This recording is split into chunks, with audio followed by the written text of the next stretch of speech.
السلام عليكم ورحمة الله تعالى وبركاته. كي دايرين المشاهدين، أحوالكم طيبة؟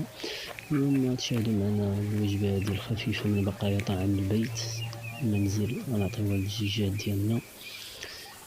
وغنشوفوا هما كياكلوها، نشوفوا الحصيلة ديال البيض اللي عندنا هذا النهار هذا، رغم أنه الدجاج عندي باقي شوية تقيل في البيض، كيعاني شوية من قلة الأكل، وباقي ديجا كيعاني من ديك الحشرات اللي كنت لقيتهم عندي في الشرابة. هذه البيبية ديالنا، يا بسم الله على بركة الله، جايبين بعد طويسة تهز 30 بيضة. نشوفو بسم الله، واحد الوحيدة هنا، يا بسم الله.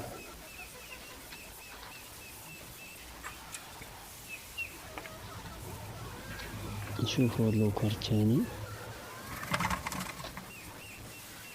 رغم ان هذا جا مقنت ما تيحملوش الدجاجات، متعود انني ما كنلقى فيه والو. هذا مازال، يا بسم الله، واحد جوج حبات، وحدة ديال بيبي، وحدة ديال الدجاج.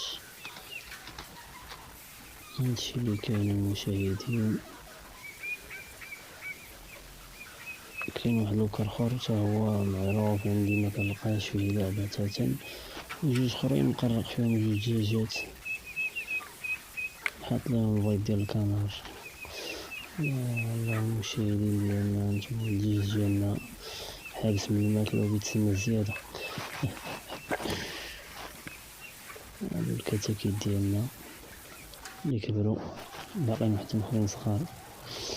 ايوا 3 البيضات هادو اللي جاب الله هاد النهار هذا، وحدة ديال الكنار، ديال البط، ديال بيبي، جوج ديال الدجاج، نديوهم يتستفوا حدا خوتهم في الثلاجة اللي قالو المصري.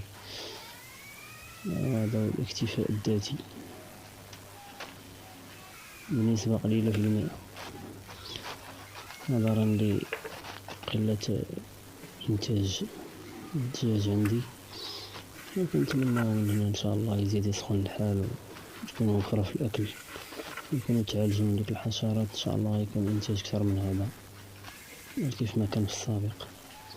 هذا المشاهدين ديالنا، هذا هو الفيديو ديالنا، وكنتمنى يكون نال إعجابكم، متنساوناش بالاشتراك.